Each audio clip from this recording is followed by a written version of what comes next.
Nós estamos dando sequência às porções desse ciclo. Nós estamos na 40ª porção. Os meninos já leram aqui, deram início à leitura da 40ª porção. Está em Números, capítulo 22. A partir do verso 2 ali, começa a meditação na porção da 40ª porção, né? Balaque, o destruidor. Semana passada, o Eterno trouxe até nós a questão da rebelião, e o Eterno nos fez ver que a rebelião é a mesma coisa que pecado de feitiçaria. 1 Samuel, capítulo 15, é bem estabelecido ali, e o Eterno trouxe para nós de maneira clara e objetiva, para que não haja dúvida em nós, que nós precisamos nos afastar de qualquer tipo de rebelião, senão nós vamos ser considerados como feiticeiros. A Torá proíbe veementemente essas condições ou essa prática que muitos praticam e habitam no meio de nós. Vamos ver isso lá na Torá, no capítulo 18 do Deuteronômio. O Leonardo leu para nós semana passada, trouxe para nós, e o ensino ficou em nossa mente, em nosso coração, porque é isso o efeito que tem que causar em nós, para que nós não venhamos esquecer que qualquer movimentação nossa de rebelião ou de rebeldia diante da Torá, nós estaremos enquadrados aqui em Deuteronômio capítulo 18.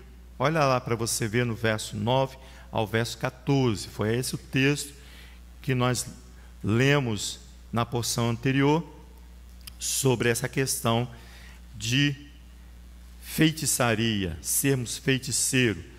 E a Torá dessa semana traz um feiticeiro completo. O que é um feiticeiro completo? Ele trabalha desde a feitiçaria rudimentar, aquela que é de baixo escalão para nós, até a feitiçaria sutil, que está dentro do coração e só Adonai consegue penetrar e ver.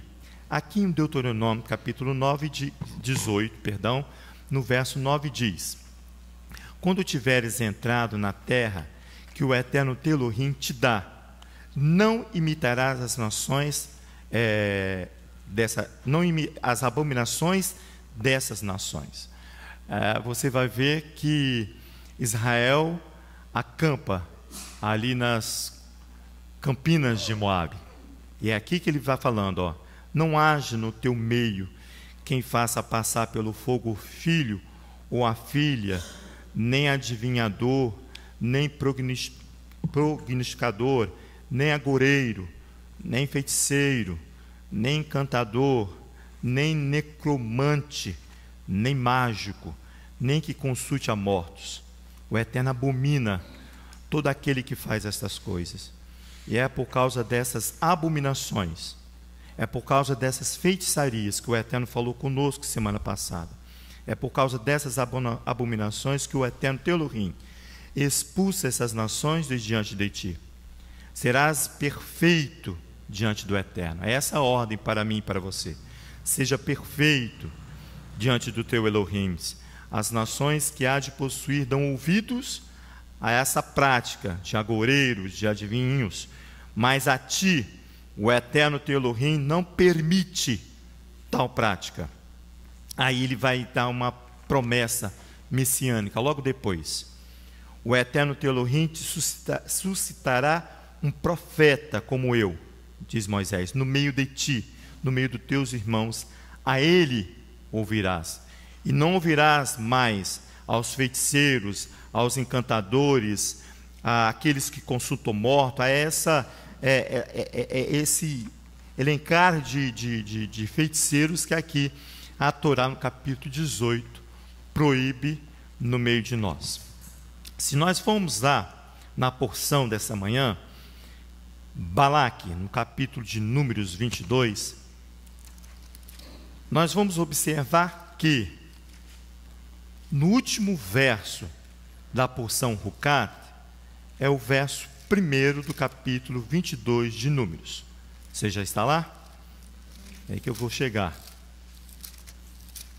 Capítulo 22.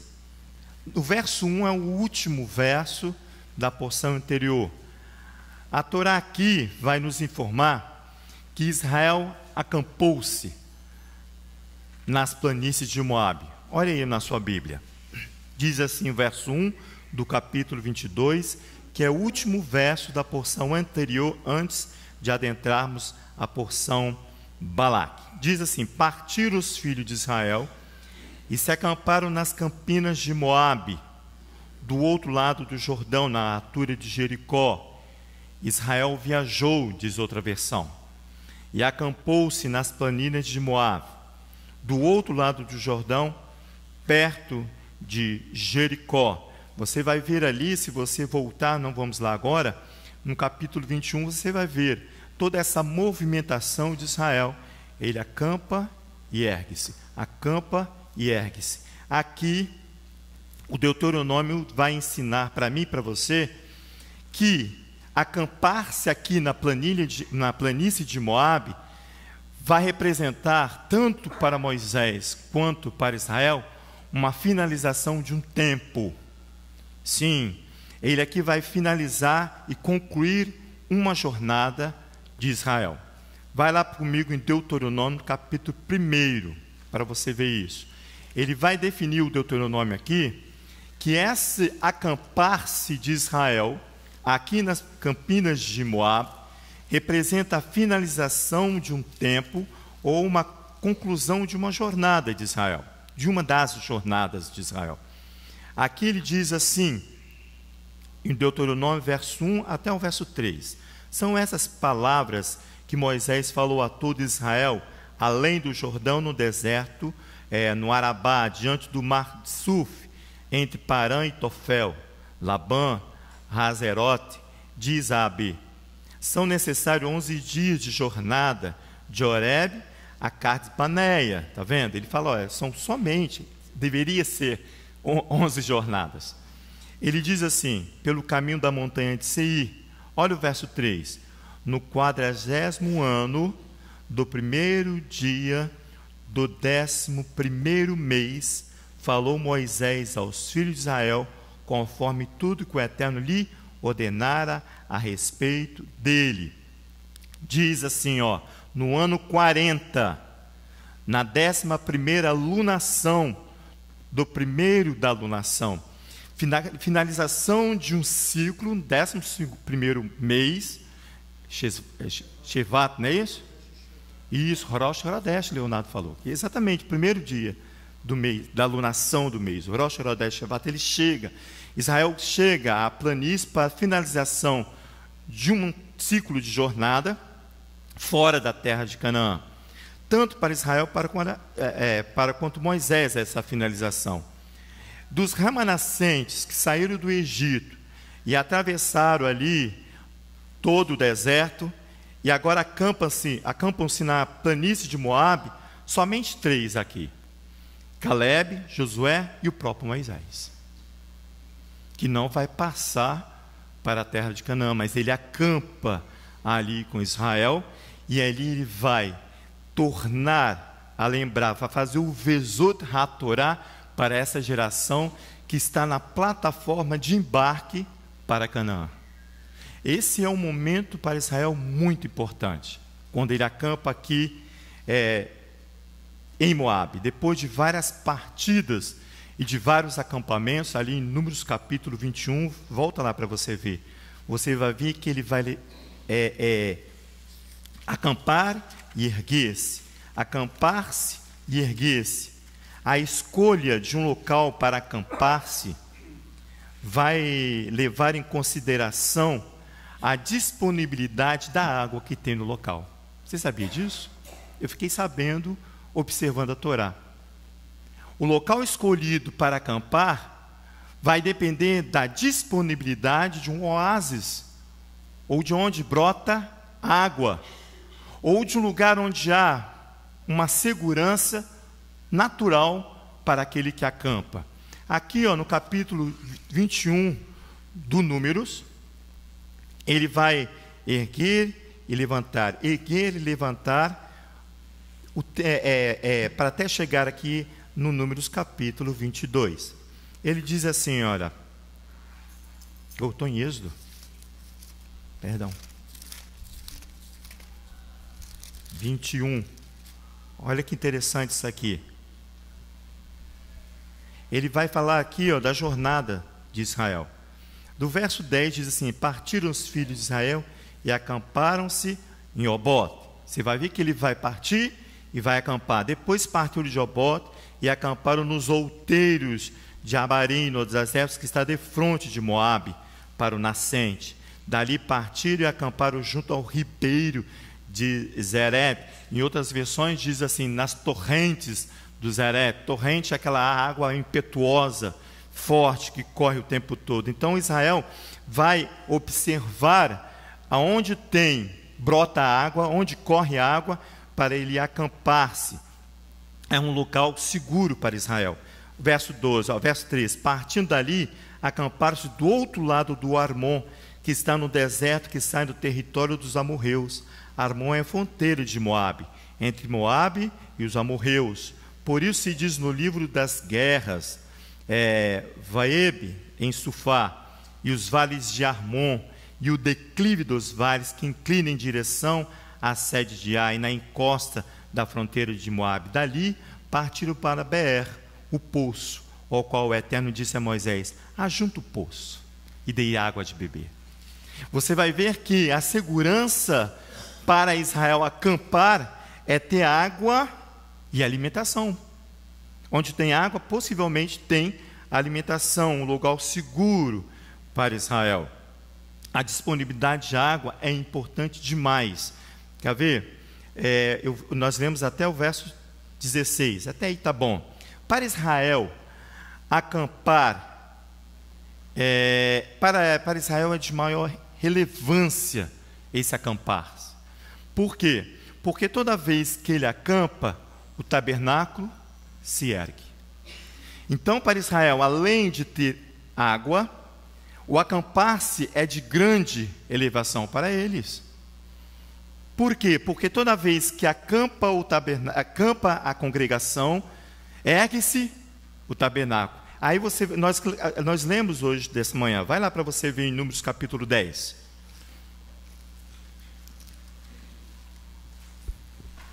Estou indo devagar, aprendendo, para eu entender e você também.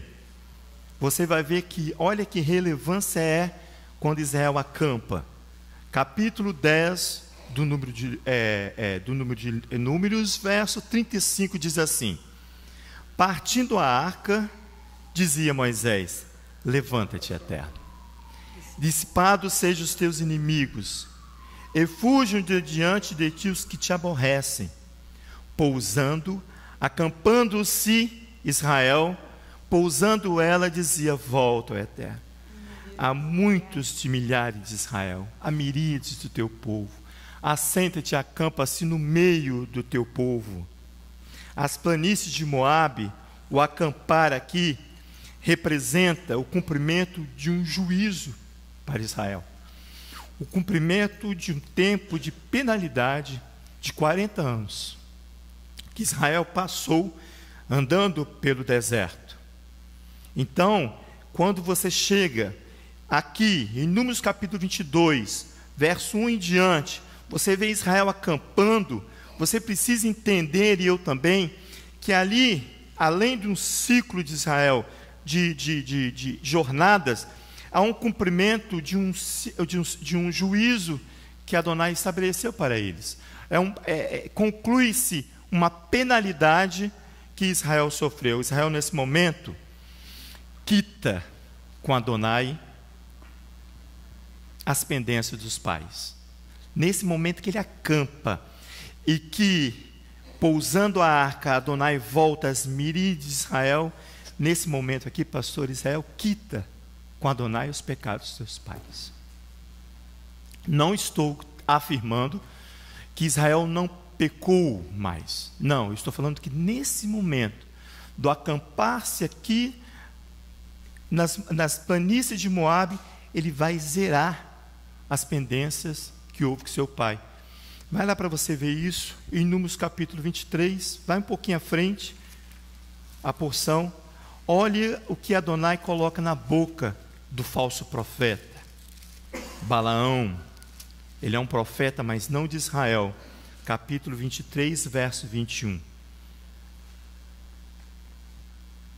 Ele diz assim, Adonai diz, quando Balaão vai para amaldiçoar, mas com a intervenção divina ele não pode fazer. Aí no verso 21, Adonai diz, não vi iniquidade em Jacó, nem desventura observei em Israel. O Eterno, seu Elohim, está com ele, está nas miríades de milhares de Israel, acampado junto de Israel, e entre eles não houve aclamações ao seu rei. Em outra versão diz assim, ele não olhou fraude, e não achou fraude em Israel, ele não viu tormento em Israel. Adonai, seu Elohim, está com ele, a ovação de um rei dentro dele. Israel clama pelo seu rei que está no meio dele. Então, quando Israel acampa ali, Léo, é um momento sublime para Israel, porque é a finalização de um ciclo aqui, ó, porque não há mais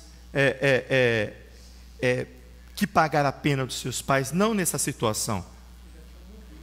Tinham morridos, eu falei, só tinham 3 ali, ó, Moisés, Caleb e Josué, para adentrar. Lá ele diz assim, 40 anos detestei a geração, e disse, vai lá no Salmo 95, para você ver. Vai ver ali que o salmista vai falar nesse cumprimento desse tempo. Esse Salmo 95 é um hino de glória, diz os comentaristas.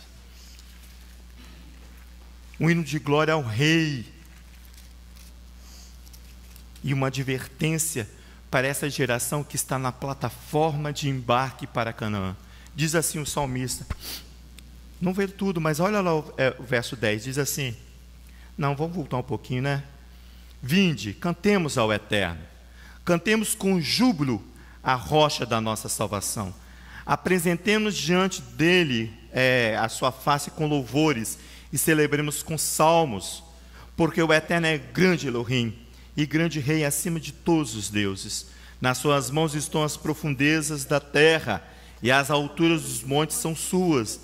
Dele é o mar, pois ele o fez, e as suas mãos formaram a terra seca.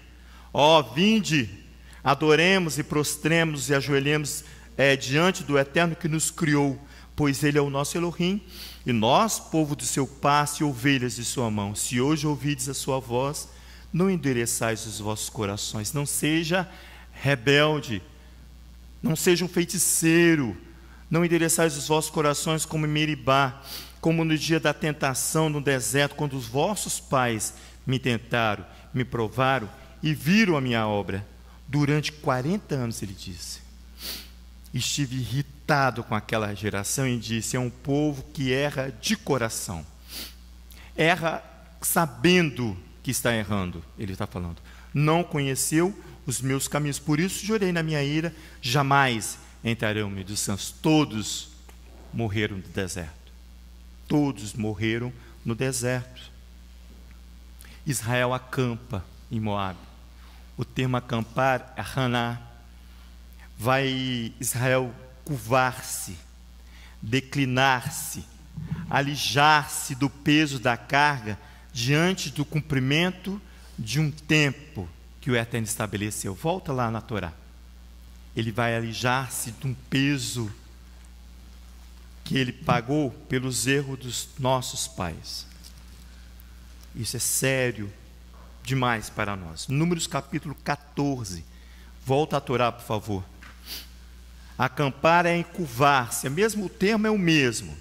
É declinar, é alijar-se do peso, da carga, do cumprimento, do tempo. Eu lembrei agora de alijar-se, eu lembrei de Esaú. Esaú?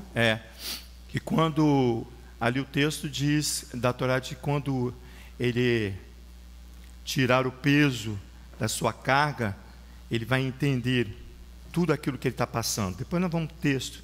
Joguei assim por alto. É Gênesis capítulo 18, se não me engano.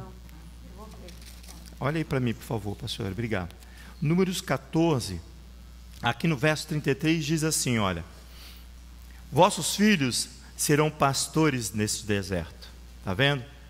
Durante 40 anos, sofrendo por causa das vossas infidelidades, até que os vossos cadáveres se consumam no deserto, diz ele, segundo o número dos dias em que espiastes a terra, 40 dias, cada dia, representando um ano, levareis sobre vós as vossas iniquidades, 40 anos, e conhecereis o meu desagrado. Então, quando ele chega aqui nas campinas de Moabe, ele cumpre esse tempo, ele vai se alijar disso aqui, olha, das infidelidades dos nossos pais. A senhora achou? É Gênesis 27, Gênesis 27. versículo 40. 27, 40. Obrigado, pastor. 27, 40. Isso mesmo, ó. Ele vai dizer aqui, ó, para Esaú, é a bênção que foi proferida para ele. Ele diz assim, ó: pela tua espada viverás, e ao teu irmão servirás. Mas quando te tornares impaciente, quando você deixar de ficar incomodado com o peso da carga que você mesmo coloca sobre você, do pecado que eu coloco sobre mim, ele diz assim: quando se tornar impaciente com essa carga, sacudirás o seu jugo do teu pescoço. É exatamente isso aqui, olha. Quando Israel cumpre esse tempo estabelecido aqui em Números capítulo 14. Seus filhos andarão pelo deserto por 40 anos e carregarão a sua culpa, carregarão os seus pecados para compreender o que significa apartar-se de mim. Israel, que vai adentrar a terra de Canaã, precisa entender e compreender o que é apartar-se de Adonai, diz o Eterno. Eles precisam experimentar a minha justiça, diz Adonai. O profeta Jeremias, no capítulo 2, diz assim que Israel cometeu 2 crimes. Ele apartou-se do seu Elohim e abandonou aonde brota a fonte de água. O acampar-se que eu falei não era onde tinha água para dar segurança ao povo. Tanto é que depois, quando ele acha o povo, Adonai fala bem assim: ergue o poço, dê água de beber ao povo. Jeremias capítulo 2, vai lá para você ver isso. Expõe aqui 2 pecados de Israel, que Israel precisa entender e compreender o que é apartar-se de Adonai, do que é abandonar aquilo que ele confiou em nossas mãos. Por isso, quando você e eu vemos, quando Adonai dá uma ordem, e a desprezível ordem que ele dá é apartar-se de Adonai. Você não quer cumprir a ordem. Eu estou falando isso, Ulisses, referente à reunião que você fez conosco semana passada, convocando a uma assembleia de homens. O profeta Jeremias diz assim, que quando eu não ouço, irmão, você precisa entender que não era Ulisses que estava pedindo. Ulisses não pediu para ninguém ir para a casa dele, ajudar ele a limpar carro, casa, cuidar de filho, nada. Ele fez um convite: levanta o povo para acampar-se junto aonde tem água para beber. Israel, aqui em Jeremias capítulo 2, o profeta vai expor 2 crimes de Israel. Aqui no capítulo 2, olha o verso 13. Ele diz assim: o meu povo fez 2 maldades, 2 crimes. De mim me deixaram, apartaram-se de Adonai. Esse é um crime. O outro é abandonar o manancial de água viva e cavar cisternas rotas, que não retém água, desprezar Adonai e sua Torá. Por isso que o texto aqui da Torá diz que Israel precisa, ele diz assim, olha, para compreender, diz o verso 34 de Números 14, para compreender o que significa apartar-se de mim, diz o Eterno. Mas eu achei uma coisa interessante, Léo, no profeta Ezequiel. Interessante mesmo, eu nunca tinha lido esse texto com dedicação como eu li essa madrugada. O profeta vai sentir, vai experimentar o apartar-se do povo. Ele vai experimentar a justiça de Adonai no seu próprio corpo. Isso que é um profeta. E não esse profeta que nós vamos adentrar daqui a pouco. Mas esse é o profeta de Israel. Vai lá, um dos profetas de Israel. Vai comigo em Ezequiel capítulo 4. Vamos entender juntos essa questão. Ele diz assim, olha, Ezequiel capítulo 4. É pequenininho, nós vamos fazer a leitura. Agora, acharam? Agora, ó filho do homem, toma um tijolo, põe diante de ti e grava nele a cidade de Jerusalém. Presta atenção. Põe contra ela um cerco e edifica contra ela uma fortificação e levanta contra ela uma tranqueira e põe contra ela arraiais e põe-lhe arietes em redor. Toma também uma certã de ferro e põe-na por muro de ferro entre ti e a cidade, e dirige para ela o teu rosto. Assim será cercada e a cercará. Isso servirá de sinal à casa de Israel. Deita-te também sobre o teu lado esquerdo e põe a maldade da casa de Israel sobre ele, ao peso aqui sobre o profeta. Conforme o número dos dias que te deitares sobre ele, levarás as suas maldades. Eu te designei o mesmo número de dias e os anos da sua maldade, de sorte que, durante 390 dias, levarás a maldade da casa de Israel. Quando tiveres cumprido estes, tornar-te-ás a deitar sobre o teu lado direito, e levarás a maldade da casa de Judá. O profeta está aqui nas duas casas, está vendo? 40 dias, diz ele, um dia te dei para cada ano 40 anos. O mesmo tempo que Israel precisou para reconhecer o que é apartar-se de Adonai. Diz ele, ao verso 7, dirigirás o teu rosto para o cerco de Jerusalém, com o teu braço descoberto, e profetizarás contra ela. Eu porei sobre ti cordas, para que não te voltes de um lado para o outro, até que cumpras os dias do teu cerco.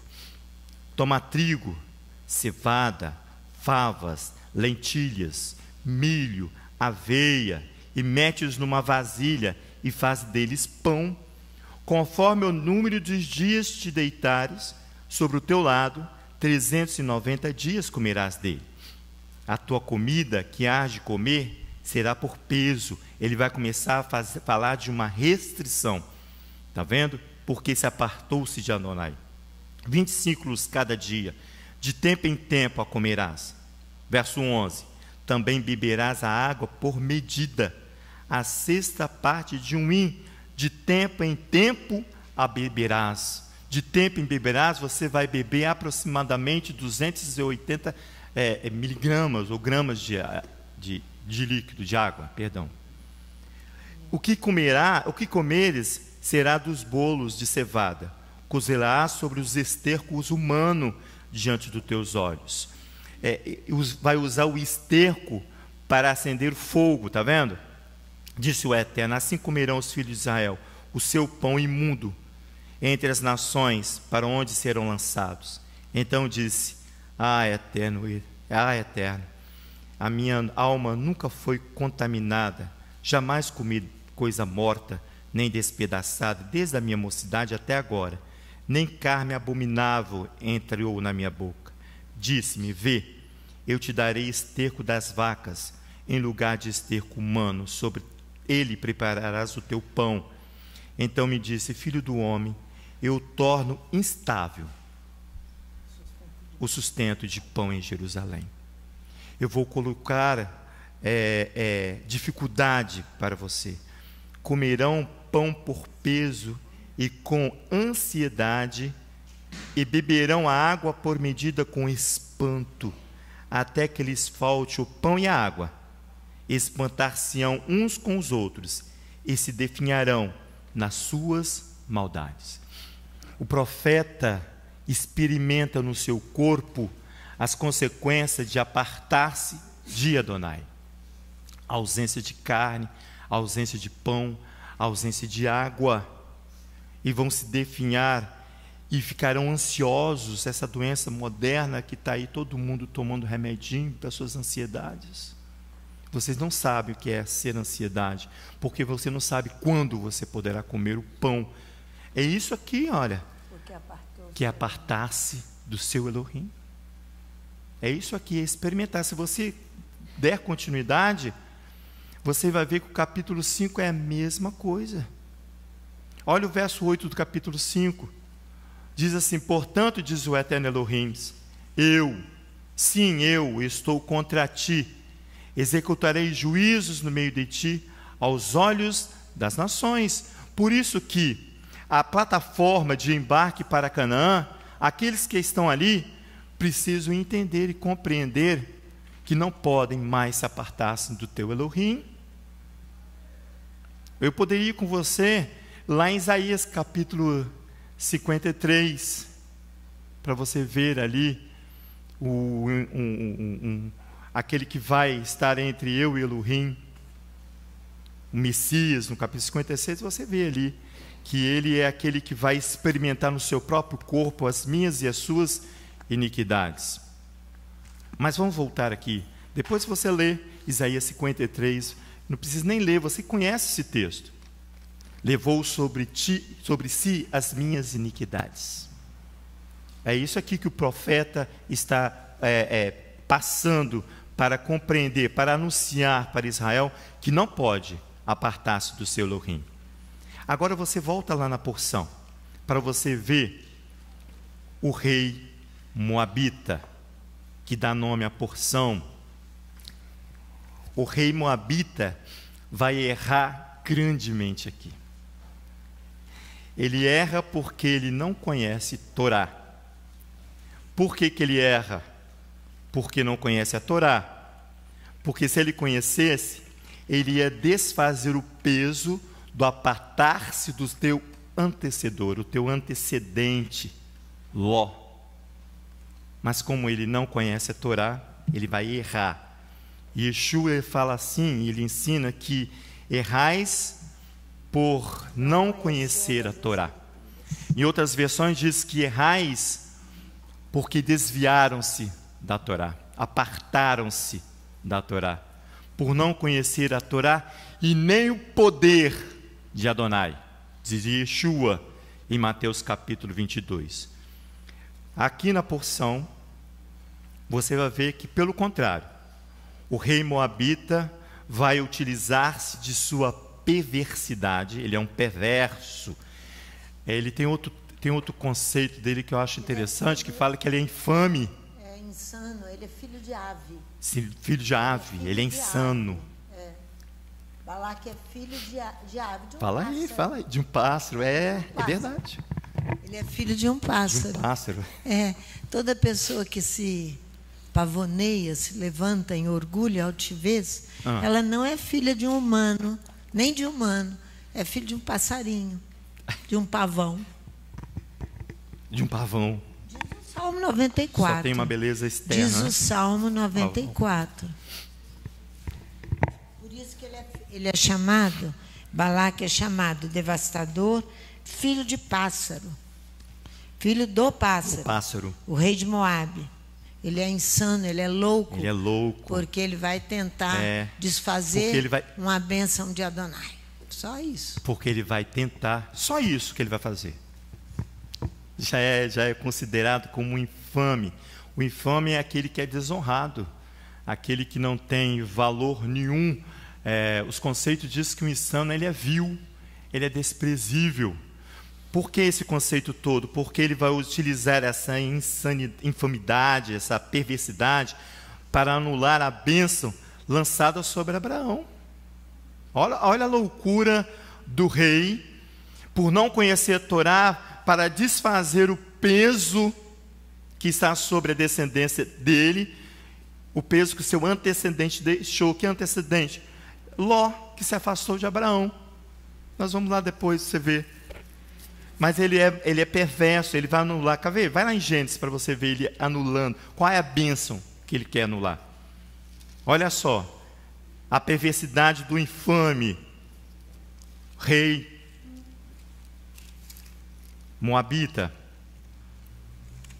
Gênesis capítulo 12. Você conhece, eu também. Essa congregação está silenciosa, né?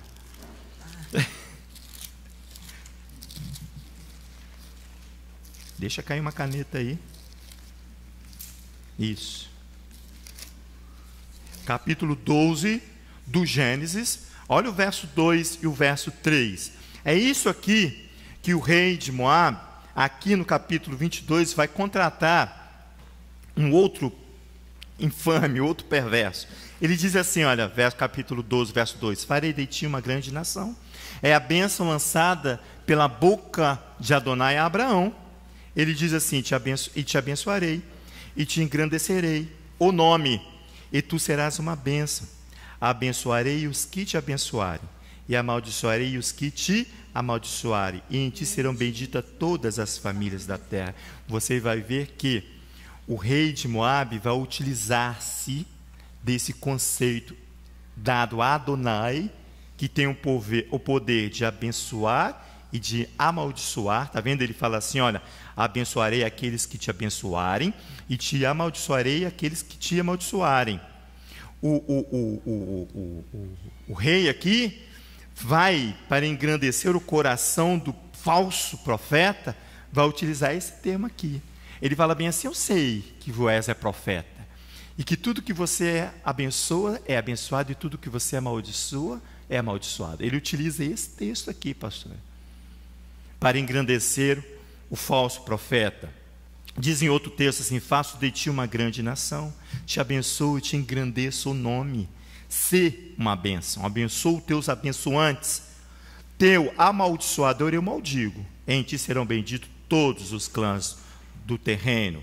O perverso Balaque, ele traz sobre si o nome de um criminoso.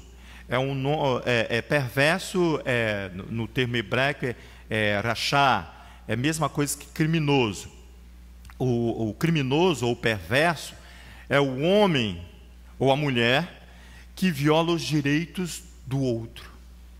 Ele violenta o direito do próximo. Esse é o perverso. Por isso que Adonai vai falando ali na plataforma, e Moisés vai ter que falar novamente. Deuteronômio, você vai ver, Moisés vai replicar a Torá novamente aos ouvidos desses que vão embarcar para Canaã. Por causa dessas questões, o perverso é aquele que vai violentar o direito do próximo. Ele é conhecido como o violentador de Sedeque, o violentador de justiça. Que coisa horrível isso. O transgressor da Torá. Porque a Torá diz lá em Êxodo capítulo 23 que eu e você não podemos perverter o direito da justiça. Você não pode perverter o direito do pobre. Você não pode ver a condição de um ser humano e perverter o direito que ele tem de justiça.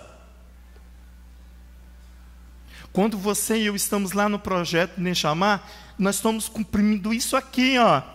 dando a oportunidade àqueles que estão sendo julgados, foram julgados pela justiça humana, a ter acesso à justiça de Adonai. Porque você não pode, a Torá diz que você não pode perverter, não pode desviar aqueles de ter acesso à justiça. Artigo 4, os advogados me ajudam, a Constituição Federal, não é isso? Não é isso? Artigo 5º, isso.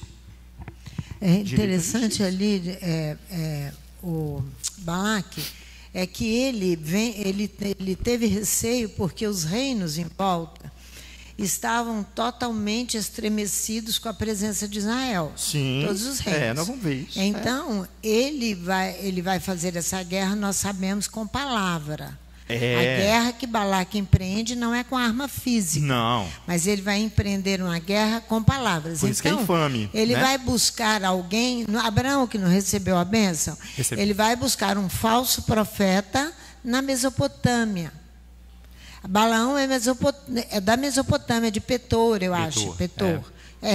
Então, ele vai ali dizer, se saiu de lá um que foi abençoado, eu vou buscar um. Isso é o que engendra a cabeça humana. Que ele ficou planejando como destruir Israel. Então, ele sabia que Israel estava vencendo um reino após outro. Isso. Estavam todos trêmulos ali, não é?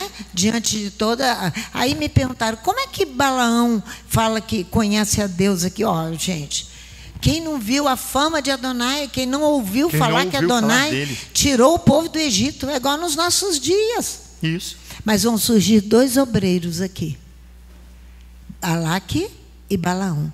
Todos 2 obreiros de fraude. Todos vai 2. fraudar o direito. Deles não vem nada que é bom. Porque para nós conhecermos a intenção de Balaque, que ele se ergue, ele se levanta com os chifres totalmente levantados, igual de um unicórnio, né? Como fala, que Israel é como unicórnio, porque o chifre não tem significado igual tem no meio de nós. Não. O chifre tem significado de poder, bíblico, de grandeza, de força. Porque Israel tinha isso aí, ó. Foi o que o próprio Balaão falou ali. Balaque se levanta como rei, na mesma força, para fazer a sua obra. A sua estranha obra de amaldiçoar quem foi abençoado. Isso é obreiro. Isso é o obreiro da fraude. Isso é o obreiro da fraude que o Salmo 94 vai dizer. Então, nós não podemos ficar assustados com essas coisas, porque no meio de nós e nos nossos dias, eles não conseguem discernir entre obreiro e servo. Você sabe por que não sabe? Não consegue discernir. Não consegue porque não por tem isso que não consegue discernir quem é o obreiro da fraude. Ainda elogia Balaque e elogia Balaão. Não há elogio nenhum para Balaão. Não tem. Balaão vai desviar Israel no final, ele tem que ser morto à espada por Moisés. Ele vai ser morto à espada. Porque por causa da obra. A obra, ela pode ser uma obra secular. Eu perguntei a Benjamin, onde você trabalha? Eu trabalho na provedora de energia elétrica, com EDP. Então, ele faz uma obra na EDP. É uma obra secular. Então, você tem que... Quando usa, eu sou obreiro da obra de Adonai, você tem que saber que obra a pessoa está fazendo. Isso. Que obreiro é ele? Que obreiro é ele? Ele é servo, submisso? Nenhum dos dois aqui. Nenhum dos dois. Sem Torá. São 2 obreiros da fraude. Porque eles têm interesses. O medo de Balaque é ser derrotado por Israel. E Balaão se levanta naquela iniquidade toda. Então, são todos 2 iníquos. Isso nós precisamos saber que iguais a Balaque e a Balaão, nós temos vários nos nossos dias, no meio do povo de Adonai, fazendo a obra destruidora com a palavra destruidora. Essa obra aí é que impede o acesso à justiça. Exatamente. O que mais grave tem aqui é não permitir o cumprimento da Torá. O mais grave que há aqui nessa guerra de palavras. Que a guerra dele é com palavras. Concorda? Por isso que ele vai falar isso sobre Então, nós temos que olhar isso com cuidado, porque nós temos vários obreiros religiosos que não tem obra coisa nenhuma. A obra dele não foi aprovada por Adonai. Vai ser queimada pelo fogo no final. Vão se apresentar diante de Adonai, diz Yeshua. Yeshua vai dizer, eu não te conheço, mas eu expulsei tanto demônio em teu nome. Eu fiz isso e fez aquilo. Ele fez uma obra religiosa, cheia de iniquidade, impedindo que a Torá seja conhecida pelo povo. É isso aí. Está cheio. Está entornando de Balaão e de Balaques por aí. Mas tem. É impedindo que a Torá chegue, impedindo que as pessoas conheçam um pequeno exemplo, ressurreição dos mortos. Então a pessoa não consegue crescer. A televisão está cheia, a internet está cheio, está tudo aí. A pessoa está tomando o caminho de Balaque e de Balaão. A guerra é feita com palavras. Vocês têm que entender isso. Ele deixou as armas e achou melhor atacar Israel com palavras, para convencer Israel. Engana-se. Ele tinha o quê? Interesse. Isso que eu estou falando. Léo, eu vou pegar para você. Engana-se quem acha que Balaque não conhecia Adonai.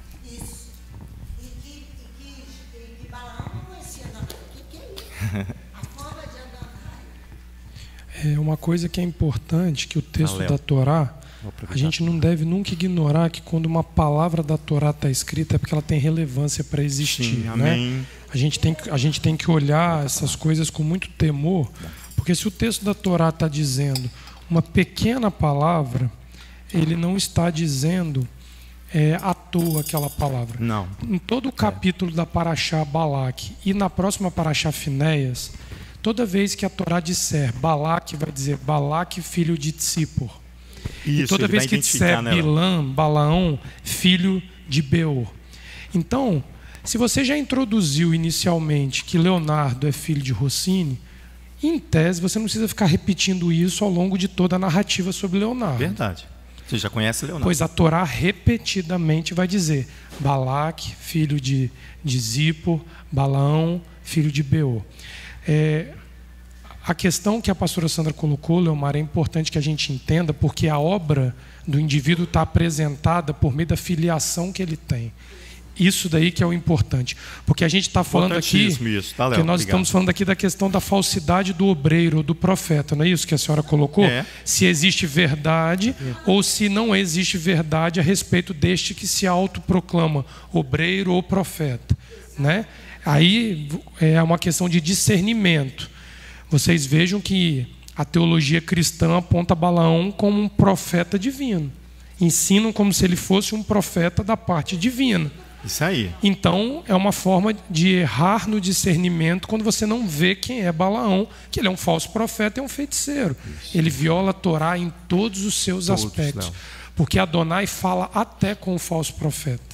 Vai falar pela mula, né? Ele fala até com o falso profeta. Então, é muito cuidado que a gente tem que ter nisso. Então, a palavra Tzipor, ela vai dizer que é uma ave. O nome Zippor significa literalmente um pássaro, uma ave, mas com uma característica específica, um pássaro saltitante. Ele não é um animal que voa, provavelmente. Então ele é uma ave sem atribuição de voar, mas que para se apresentar ela salta, ela se ovaciona, ela se expõe. Ela não é uma ave que bate asa e voa como qualquer outra. Então ela se expõe por isso. Ok. Então ela é uma ave. Então ali vai falar do homem que se exalta. Isso. Tanto é que nós vamos ver que o problema dele é dizendo assim, nós somos numerosos e vem um exército que vai nos amassar. Era a questão do orgulho que estava em jogo contra Israel. Então ali o caráter de Balaque já está bem definido. Balaão, ele é filho de Beor.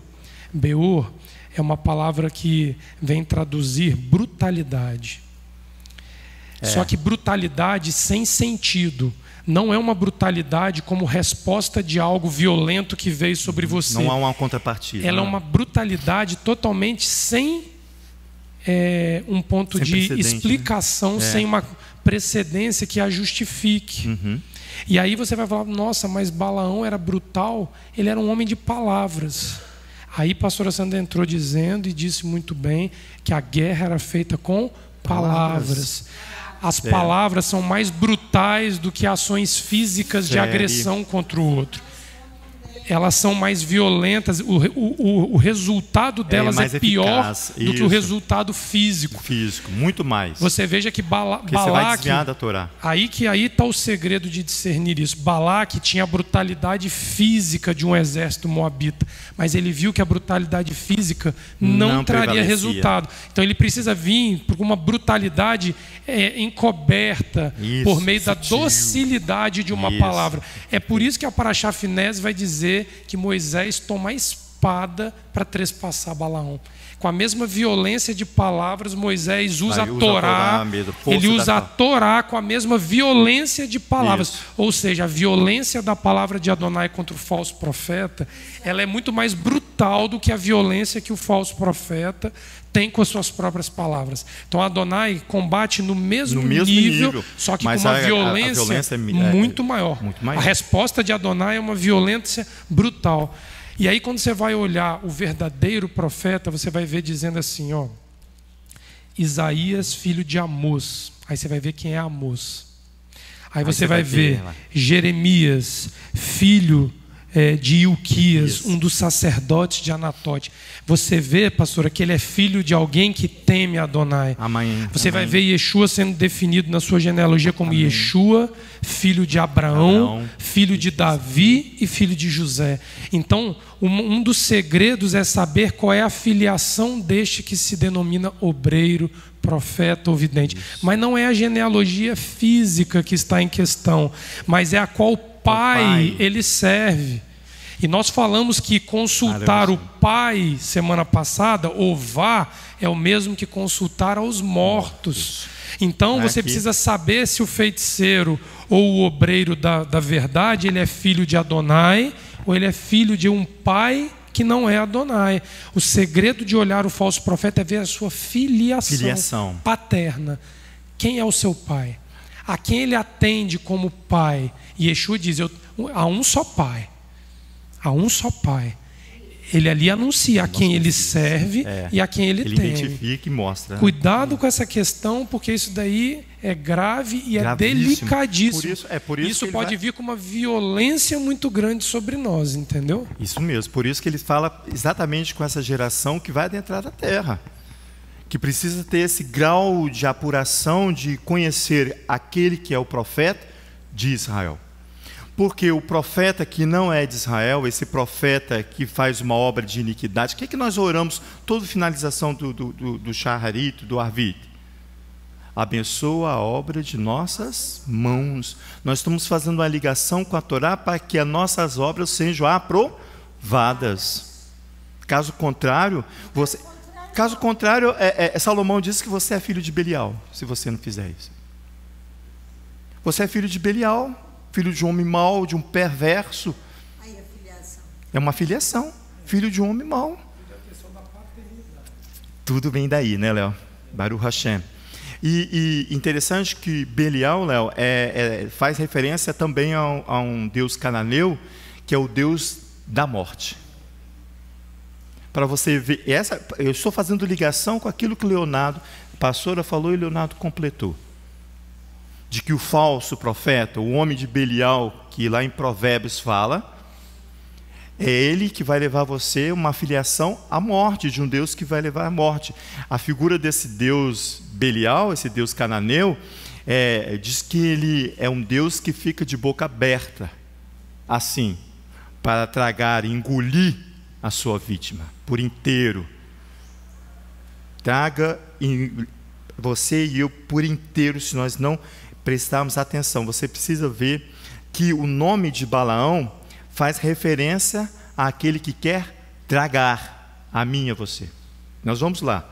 O rei, deixa eu pular aqui para a gente poder dar tempo para nós, mas à tarde a gente volta. O rei de Moabe, havia um benefício sobre ele que ele conhecia, mas ele despreza. Por que eu falo que ele conhecia? Porque os comentaristas da Torá, André Chorak também concorda com isso, diz que quando ele se aproxima dos midianitas, é porque ele queria conhecer quem era Israel. Ele sabia de Adonai e ele precisa conhecer como é que Adonai trata com seu povo. Qual é a fraqueza de Israel para que o venham com palavras e faça ele se apartar, tirar esse vínculo de Adonai com seu Criador. É desfiliar, né? Vamos dizer assim, que já que nós estamos falando da questão paterna. Então, os comentaristas dizem que se aproximar de Midian, que Moabe não é um rei qualquer. Ele é um rei perverso. Ele é um homem mau. Ele é conceituado como um homem de Belial. Vai fazer aqui um acordo com Balaque, esse falso profeta. A vontade de um vai se desfazer a vontade do outro. Por isso que vai haver concordância entre eles. Por que eu falei que Moabe conhecia que ele era beneficiário de Israel? Porque lá em Deuteronômio capítulo 2, não precisa ir lá não, verso 9 diz assim: Adonai dá uma ordem para Jerusalém: não sities Moabe, não sities, não crie um sítio, isso, não cerque Moabe, não desafie Moabe a guerra, não, eu não te darei a terra deles em herança. Sim, eu dei Ar aos Benei Lot, aos filhos de Ló, por herança. Quem é Moabe? Filho de Ló. O seu antecedente, que é Ló, apartou-se daquela bênção do capítulo 12, ao qual nós preferimos. Apartou-se de Abraão. Apartou-se de Abraão, apartou-se das bênçãos, apartou-se da Torá, apartou-se de Jerusalém, apartou-se do Messias. Então, ele não é, vamos dizer assim, inocente, nenhum coitado, né, Léo? Não. Até porque Ló preferiu se distanciar do pai Abraão, não quis mais essa filiação. A Torá informa que Balaque, filho de Zefor, eu coloquei aqui, devastador filho do pássaro. É esse pássaro que quer se apresentar, se movimentar, porque ele não tem capacidade de voo para ser observado. Ele viu tudo que Israel fez aos amorreus. Sim, o rei Moabe vai sobrevoar Israel. Não, ele vai chamar a atenção de Israel. Ele vai ficar aqui, segundo os comentaristas, aterrorizado diante da Assembleia. A Assembleia não estava ali com armas físicas, mas lembra como eu comecei a falar que quando Israel acampa, o tabernáculo se ergue? Essa é a visão que depois nós vamos lá ver a bênção que Balaão vai proferir pela boca de o anjo vai proferir pela boca de Balaão. Quando ele vê as campinas ali com todo aquele acampamento, quão belas são as tuas tendas, ó Jacó, e as tuas moradas, ó Israel. E eu, confiado na multidão da tua misericórdia, entrarei à tua morada. Quero habitar, quero clamar o rei que habita nessa morada. Então, é esse terror que vai se abater sobre Moabe. Olha o capítulo 22, verso 3. Ele diz assim, olha: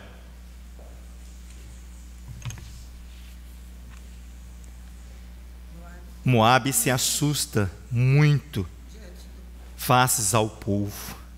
Não é um exército, mas é o povo. Sim, ele é múltiplo. Moabe está incomodado faces aos Benei Israel. A Torá diz que esse sentimento de medo, de angústia, como ele ficou aterrorizado, não é um sentimento novo. É um sentimento que Adonai brota no coração do perverso. Adonai brota no coração dele. Já foi profetizado pelo canto, lá o canto de Moisés. Olha lá para você ver, em Êxodo capítulo 15.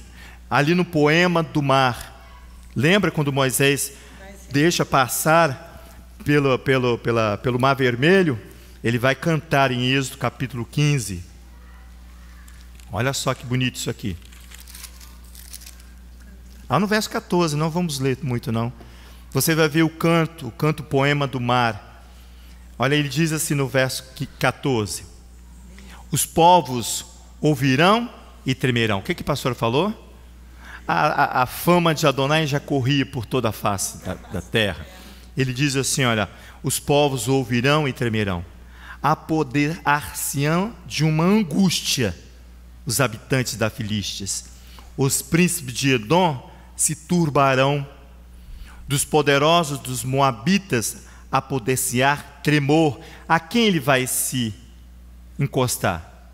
Aqui, ó, os Moabitas. O Moabita e os Midianitas, Moab já sabe disso, e os Midianitas também, aqui, ó.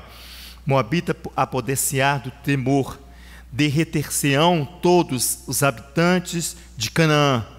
Espanto e pavor cairão sobre eles, pela grandeza do seu braço, e emudecerão como pedra, até que o teu povo haja passado, ó Eterno, até que passe o povo que adquiriste. Então esse sentimento aqui de aterrorizado, de angústia e de medo, ele já é colocado no coração dele, nesse canto aqui, ó, por Adonai. Salomão, depois mais tarde, vai ensinar que isso aqui é o princípio da sabedoria, para mim e para você. O princípio da sabedoria. Vai lá no capítulo 2 do Deuteronômio, por favor. Volta lá na Torá, vai um pouco à frente, no capítulo de Deuteronômio, capítulo 2, Israel já indo habitar em Canaã. Ele diz assim, ó, no capítulo 2, verso 24. Acharam? Levantai-vos, parti, e passai o ribeiro de Armon. Vê, na tua mão entreguei Sion, amorreu, rei de Hesbom, e a sua terra.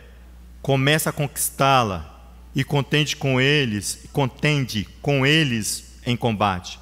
Começarei hoje a espalhar terror e medo de ti no meio dos povos que estão debaixo do céu. Os que ouvirem a tua fama tremerão, diante de ti se angustiarão. Então o medo, Balaque, não se restringe simplesmente a um conceito histórico de conquista de Israel, mas o motivo dessa aflição é que no meio do acampamento há o tabernáculo. Se ergue um tabernáculo, Adonai estava ali, diz o texto. Então ele vai buscar informação sobre com quem? Com os midianitas. Por que ele vai lá para os midianitas? Porque é um povo que nem todo ele é sedentário. Tem muitos povos midianitas nômades, grandes povos midianitas são nômades. Ele vai se unir a eles. Ali no capítulo, volta lá para você ver no capítulo 22, o verso 4. Nós já estamos terminando. Capítulo 22, do verso 4. Disse Moabe aos anciãos do Midianita: agora lamberá esta congregação tudo que houver ao redor de nós, como o boi lambe a erva do campo. Então Balaque, filho de Zippor, está vendo, Léo? Que naquele tempo era o rei de Moabe, enviou mensageiros a Balaão, filho de Beor, a Petor, que está junto ao rio, na terra dos Amonitas, e chamá-lo, dizendo: o povo que saiu do Egito cobriu a face da terra, estabeleceu defronte de mim. Vem agora, rogo-te, amaldiçoa-me este povo, pois é mais poderoso do que eu. Talvez assim eu possa combatê-lo e expulsá-lo da terra, pois sei que a quem tu abençoares será abençoado, e a quem tu amaldiçoares será amaldiçoado. Está vendo que ele vai se apropriar da palavra que não provém dele? Olha o verso 4, que interessante. Ele fala assim, ó: agora a assembleia irá lamber nossos arredores, como um boi lambe a verdura do campo. Balaque ben Zippor é nesse tempo rei de Moabe. Você sabia que, Leonardo deve saber, Leonardo já foi pecuarista, que para o bovino, lamber é uma forma de comunicação? Você sabia disso, Léo? Não sabia. Lamber é uma forma de comunicação. Vai usar o quê? a língua para difamar as promessas de Adonai. Balaque, então, aqui, compreende que a numerosa congregação, aonde ela habitar, vai causar uma transformação. Aonde a congregação pousar, baixar as suas tendas, acampar-se, vai causar uma transformação no ambiente, diz os comentaristas. Vai fazer mudança de padrão no ambiente. Vai deixar de ser um padrão humano para estabelecer padrão Torá, para que aquele que foi injustiçado tenha acesso à justiça. Essa é a formação de Israel, é a formação da Beit Tefillah Rehovot, e quando ela habita, quando ela estende as suas tendas, quando ela acampa, ela tem por obrigação causar transformação no ambiente. Romanos capítulo 12, não precisa lá, verso 2, Paulo diz assim: não se amoldoem ao padrão deste mundo. Não faça que a sua forma de vida seja padronizada pela internet, pela Globo, pelos meios de comunicação que aí estão. Não se molde ao padrão deste mundo, não. Você é Bnei Israel, mas transforma-se pela renovação da sua mente, que precisa estar cativa no Messias, cumpridor de Torá, para que sejam capazes de experimentar e comprovar a boa e agradável e perfeita vontade de Adonai. Paulo ensinando isso, lá em Romanos capítulo 2. Léo, eu acho interessante analisarmos bem essa Parashá Balaque, porque nós hoje não precisa-se de bomba atômica. Não precisa, não. A destruição chegou com as palavras. Sim. Por isso que nós temos que prestar atenção nessa Parashá. Pastora, se eu colocar na internet algo contra a senhora, imediatamente vai ter vários adeptos. Então, uma palavra, uma comunicação. Por isso que eu estou dizendo, não precisa bomba atômica. Não precisa. Hoje, a guerra é com palavras. Por isso... Eu vou difamar você com palavras, isso que acontece por aí. Por isso que o salmista, o Salmo 94, que eu orei lá na unidade, você lembra? Eu lembro. Foi? Não Sim. foi? O 94? Sim. Porque ali o salmista clamando, diz o Talmud, Leonardo, que quando a destruição do primeiro templo, os levis subiram lá em cima, para o alto do templo, e lá eles clamaram, dizendo: nós não cuidamos das chaves da tua casa direito, não cuidamos, pois toma as chaves. Toma as chaves, elas são tomadas de volta para Adonai. Porque não fizemos direito. Não cuidamos das palavras, nós deixamos que elas viessem nos destruir, palavras que não são Torá. E aí eles, vendo toda a destruição do templo, eles começam clamando no Salmo 94, clamando o juiz que ele venha. Vamos terminar com o Salmo 94. Que ele venha, o Salmo 94 é lindo. Quando ele vai falar do pavão aqui, que é no Salmo 94, versículo 4. Ele vai dizer aqui, que o labor desses obreiros, por isso que lá no versículo 20 ele diz: pode associar-se contigo o trono da iniquidade. Você lembra que o que Balaão fala? Em Jacó não se encontrou iniquidade. Não se encontrou. Aqui, pode associar-se contigo o trono da iniquidade, que forja o mal, tendo por pretexto uma lei, esse aqui que tem o pretexto de um trabalho, de um labor contínuo que você tem. Mas esse labor não vem do eterno. Esse labor, ele é físico, interesseiro. Não há, é a iniquidade que há no outro. A sua obra, olha como é que ele começa. Ó Eterno, Elohim da vingança. O Elohim da vingança resplandece. Exalta-te, ó juiz da terra, dá o pago aos soberbos, aos iníquos, aos que se levantam em altivez contra Adonai, a sua Torá, e vão ensinar outra coisa. Paga o preço da iniquidade deles, é isso que ele está falando. Até quando os ímpios, ó Eterno, até quando os ímpios saltarão de prazer? Eles proferem coisas duras, palavras duras. Eles se gloriam de todos, eles se gloriam com todos que praticam a iniquidade. Todos. Em outra tradução diz assim, ó, eles se exprimem, eles falam com arrogância. Todos os obreiros da fraude se pavoneiam. Eles são aves. Como se pavoneiam? Eles são pavões. Ave que não voa. Que não voa. Que é como Balaque. Chama atenção. Nós temos que prestar atenção. Que a destruição nos nossos dias é essa destruição com palavras. Com palavras. O Salmo é lindo, tem que olhá-lo todo e analisá-lo todo. Ele é lindo. Lindo mesmo, é Salmo de Shabat. Lindo. É Salmo de Shabat. É. Orado em todo o Shabat. Está clamando para que venha o juiz julgar estas palavras. Amém. Esses obreiros da iniquidade. Amém. Que por vaidade, por orgulho e por soberba, eles se levantam para destruir o outro com uma guerra não de armas físicas, mas de palavras. Verso 15. O juízo voltará a ser fundado na retidão. E hão de segui-los todos os retos de coração. Vão encontrar o caminho. Vão sim. Aí, ó, quem será por mim contra os malfeitores? Contra o falso profeta e contra Balaque, o rei filho de uma ave. Né? Amém. Olha lá. Tá vendo? Todo texto.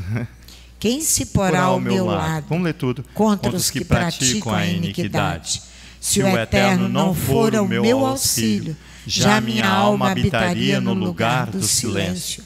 Quando eu disse, o meu pé vacila, o teu amor, ó Eterno, que me susteve, multiplicando-se dentro em mim os meus cuidados. As tuas consolações alegraram a minha alma. Pode acaso associar-se contigo o trono da iniquidade, que forja o mal, tendo por pretexto uma lei, acorrem com estrépito contra a vida do justo e condenam o sangue inocente. Mas o Eterno é o meu alto retiro, o meu Elohim, a rocha em quem me refugio. Ele fará recair sobre eles a sua própria iniquidade e os destruirá na sua própria malícia. O Eterno nosso Elohim os destruirá. Eles vão experimentar da sua próprio veneno, da sua própria iniquidade. Balaque e Balaão, os dois. Amém. Eterno, nós queremos agradecer porque Tu és o nosso Elohim, o condutor desta casa. Nós queremos exaltar o Teu nome porque sem a Tua Torá, sem a Tua presença, sem a movimentação do Teu Santo Espírito no meio de nós, ó Pai, seria impossível nós entendermos e compreendermos aquilo que nós estamos vivendo. Portanto, cuida desta Tua casa, cuida dos Teus átrios, cuida de cada um dos Teus filhos que aqui habitam, trabalham e frequentam, para que nós possamos chegar ao conhecimento da Torá de tal forma que nós venhamos entender e separar aquilo que é santo daquilo que não é santo, daquilo que é de Jerusalém, de Israel, daquilo que vem do mundo, para que o Teu nome seja honrado em nossas ações. Em nome de Yeshua, o Messias. Amém.